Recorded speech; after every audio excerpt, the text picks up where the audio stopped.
Dustin calls me up one day and he said, when Raymond gets anxious, it says in the script, that he goes into a pitching motion and he's doing a pitching motion and winding up and throwing the ball. And it takes too long to do it. I said, well, let me see. So he said, so I'm anxious and I got to go do it. And he said, I don't know, it takes too long. I don't know how to do that. So I could see, that's a problem. It's an actor having, how do I do something? And the mechanics of it are a problem.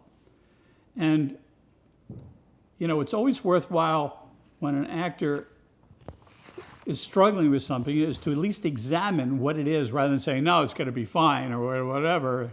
We'll put the camera over here, it'll all work.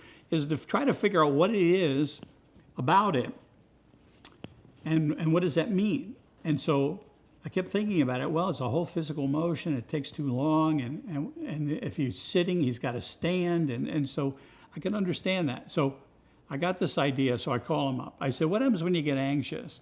You do who's on first? He said, what do you mean, the Abbott and Costello thing? I said, yeah, you do that. And he says, well, who's playing the other guy? I said, you just say the whole thing like a mantra. And I said, look, who's on first? The first baseman. That's what I said to first baseman. Who's on first? The first baseman. Who? But who's the first baseman? I said, you do it like a mantra. You don't know what's funny. It has nothing to do with it, but there's a rhythm. And if you do it in that way, it's like it can settle him down. So he tried that, and that seemed to solve that. So that's what we'll do. Now, because we did it, and we're shooting in continuity, so when we do it early, and then in a scene later on, I said, well, this might be a good place to do the who's on first, It's when he gets the highway, the accident, and, starts doing that mantra, who's on first. We'll try it here, and we'll do this. And so the piece evolved, going back to the fact that, I came out of improvisation in acting school. I studied acting, but I did a lot of improvisational stuff. I did a lot of improvisational when we were writing initially sketches. And so I used that improvisational aspects throughout the film. So there are scenes that are built just on a very simple idea. And once you can get the actors up and going, like I said to Tom one day, I said, we have to let the audience know that although Charlie is disconnected to his brother, at least he makes some effort to pay attention to him, to help him, so like he gives him fresh underwear. It's a small thing, but he gives him that.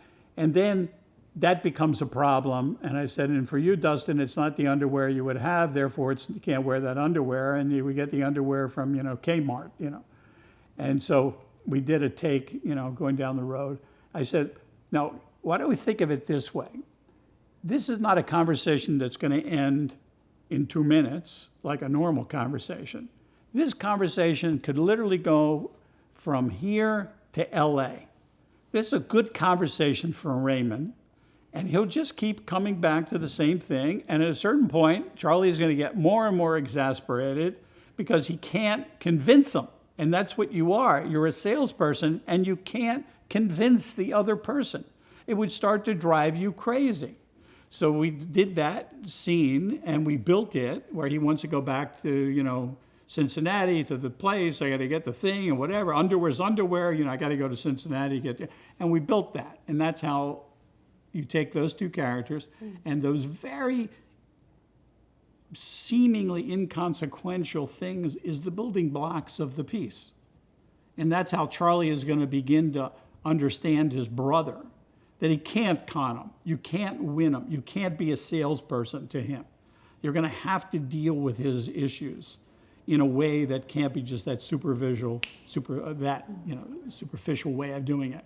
And then he's going to, in a sense, the character's going to have to turn inside out in a way until he begins to find his own humanity. That'll be the journey across country, without talking in lofty terms. Just let's do this. So then you start to go that way, and that's how you build it. So certain things come out of with a film. The production designer one day said, well, they'd be on Interstate 80 if they want to get to LA as fast as they can. I said, well, the highway is boring. It looks too boring to me. He said, well, how else are we going to go? And I said, well, it's no good. We'll be on a highway. It won't be nothing to look at. And then I said later in the day, I tell you what, so we're on 80. Let's stage a traffic accident.